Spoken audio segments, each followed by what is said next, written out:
A chord of a circle is equal to the radius of the circle.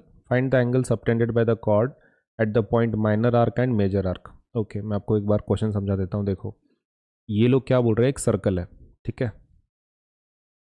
They have taken one circle. अब circle लेने के बाद ये क्या बोल रहे हैं, इसमें कॉर्ड लो. तो ये हो गई कॉर्ड, ये आपकी क्या हो गई, कॉर्ड हो गई. सही है. अगर अब यहाँ पर वो क्या बोल रहे हैं कि कॉर्ड की जो लेंथ है वो रेडियस के इक्वल है. कॉर्ड की जो लेंथ है वो क्या है, रेडियस के इक्वल है. तो मैं अगर यहाँ पे रेडियस निकाल लेता हूँ, ये मेरी रेडियस हो गई, ये भी मेरी रेडियस हो गई. तो इनका क्या बोलना है कि ये जो पॉइंट O है, right, OA, AB and OB सबका लेंथ कैसा है, इक्वल है. मतलब ये बोलना चाहते हैं कि भाई कॉर्ड की जो लेंथ है it is equal to radius, मतलब ये तीनों लाइन से एक जैसे इक्वल है. उसके बाद क्या बोल रहे हैं, अब यहाँ पे दो आर्क बन रही हैं, कॉर्ड की वजह से दो आर्क बन रहे हैं. ये वाली जो आर्क है इसको हम लोग क्या बोलेंगे, माइनर आर्क. करेक्ट, ये माइनर आर्क हो गई.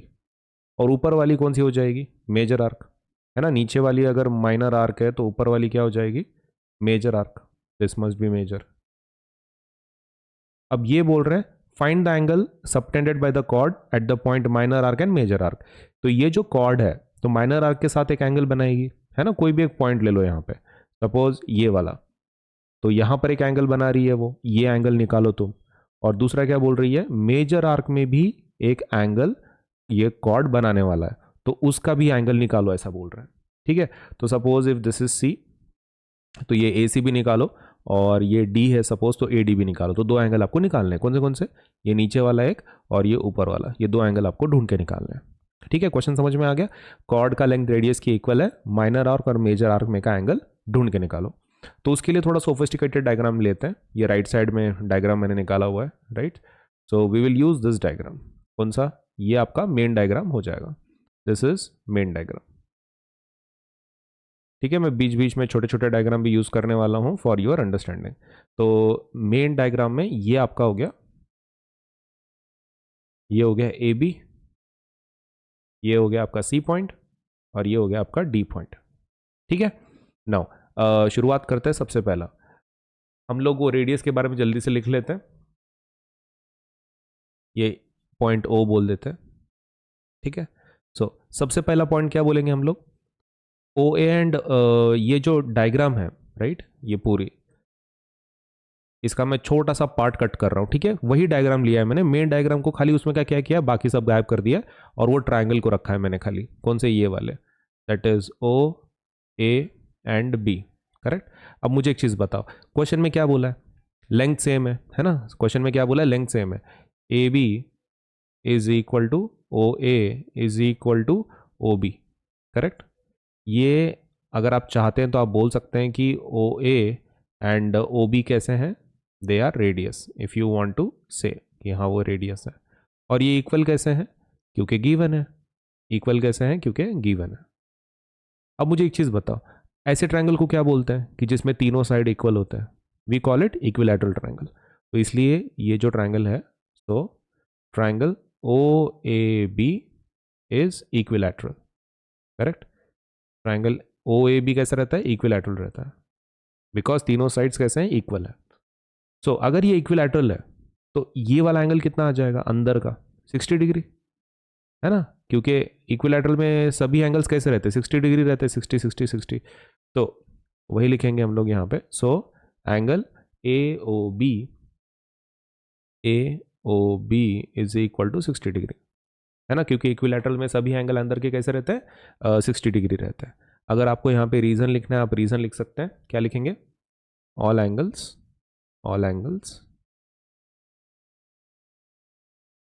of equilateral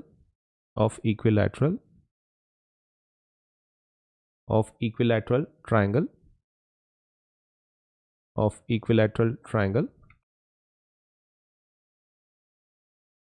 कितना होता है, 60 डिग्री होता है, राइट, इज 60 डिग्री.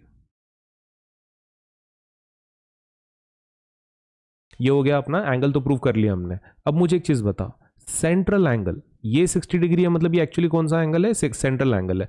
वो थ्योरम है ना एक, राइट. ये इस पे फोकस करो. ठीक है, ये थ्योरम के डायग्राम के लिए मैं आपको एक्सप्लेन कर रहा हूं. अगर सेंट्रल एंगल 60 है तो ऊपर वाला एंगल कितना आएगा, उसके हाफ होता है ना, राइट, तो दैट इज 30। सही है। तो यही लॉजिक हम लोग यहां पर भी इस्तेमाल करेंगे। अगर ये 60 है तो ए डी बी कितना आ जाएगा, अगर ये 60 है तो ए डी बी कितना आ जाएगा भाई। चलो दूसरा डायग्राम मैं यूज कर रहा हूं आपके लिए, एक छोटा माइनर डायग्राम। तो यहां का एंगल कितना आ गया 60, तो ऊपर वाला एंगल कितना आ जाएगा, बस इतना पूछ रहे हैं। Which letters are these, this is A, this is B and ऊपर वाला है डी। चलिए शुरुआत करते हैं। So angle A O B, angle A O B, अब ये सेकंड पार्ट है। एंगल ए ओ बी, अरे ओ लिया ही नहीं क्या, हाँ ये रहा।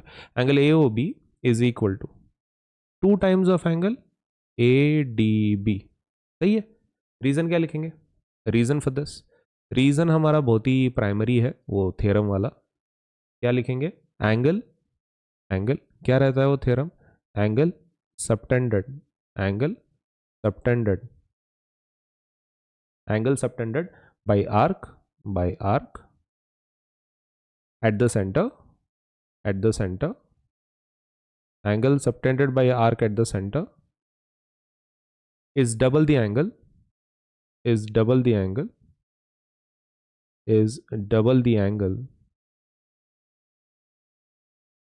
subtended by, subtended by, वो डबल होता है राइट, सेंट्रल एंगल क्या होता है, डबल होता है, दूसरे साइड पे जो भी एंगल है उससे डबल होता है। Subtended by it, by it at any other point, by it at any other point. ठीक है, थ्योरम लिख दिया हमने। So angle A O B का वैल्यू तो है तुम्हारे पास, कितना है 60 डिग्री, तो 2 times of angle A D B, तो आपको ए डी बी का वैल्यू मिल सकता है फिर। Angle A D B is equal to 60/2, कितना होगा एंगल ए डी बी, फिर ए डी बी का वैल्यू हो जाएगा 30 डिग्री। ठीक है, ए डी बी का वैल्यू कितना हो रहा है, 30 डिग्री हो रहा है। तो that is our full and final answer. अब यहां पर ए डी बी 30 आ चुका है ना, हाफ। सही है, ये 30 आ चुका है। अब बात करते हैं, पहला वाला एंगल तो मिल गया हमको, ये आइडेंटिफाई करना था एडीबी कितना है, तो एडीबी मिल गया। अब हमको क्या कौन चाहिए, एसीबी चाहिए, है ना, ये वाला एंगल चाहिए, वी वांट एसीबी। एसीबी कितना है, अब वो भी बहुत आसानी से कर लेंगे। क्यों, क्योंकि ये ए बी सी डी कैसा है, A B C D is basically like cyclic parallel, cyclic quadrilateral है ना। तो साइक्लिक क्वाड्रिलेटरल का अपोजिट एंगल एडिशन कितना होता है, 180, है ना। तो देखो ये रहा ए, ये रहा बी, ये रहा सी और ये रहा डी। क्या मैं ऐसा बोल सकता हूं कि ये साइक्लिक क्वाड्रिलेटरल है, बिल्कुल बोल सकते, right. Quadrilateral A C B D क्या है, is cyclic, is a cyclic quadrilateral, is a cyclic quadrilateral। और साइक्लिक क्वाड्रिलेटरल में प्रॉपर्टी क्या होती है कि अपोजिट एंगल की एडिशन कितनी होती है, 180। मतलब एंगल सी और एंगल डी, इन दोनों का एडिशन कितना होगा, 180 होगा, करेक्ट। सो वही लिखेंगे हम लोग। So angle A D B plus angle A C B is equal to 180 degree, है ना, क्योंकि एडिशन कितना होता है साइक्लिक के अपोजिट का, 180 होता है। आपको यहाँ पे रीजन लिखना है तो आप रीजन लिख सकते हैं। क्या लिखेंगे, सम of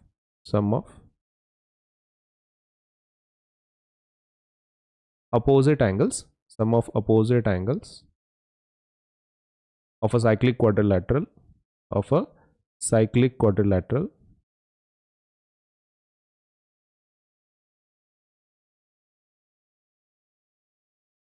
of a cyclic quadrilateral कैसे होता है, इज 180 होता है, right. Of a cyclic quadrilateral, of a cyclic quadrilateral is 180 degree. चलो वैल्यू पुट कर लेते हैं। ए डी बी का वैल्यू हमारे पास ऑलरेडी है 30, ए सी बी पता नहीं। ओके, तो एंगल ए सी बी कितना आ जाएगा फिर, A C B will come out as 180 degree minus 30 degree, तो कितना आ जाएगा 150 degree, correct. Angle A C B will be 150 degree. तो ये हो गया हमारा फुल एंड फाइनल आंसर। हमने ए डी बी को भी ढूंढ लिया है। ये कौन सा था?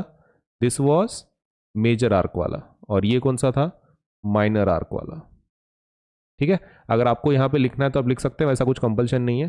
This is for major arc and this is for minor arc. Minor arc का एंगल 150 आ रहा है, मेजर आर्क का एंगल 30 डिग्री आ रहा है।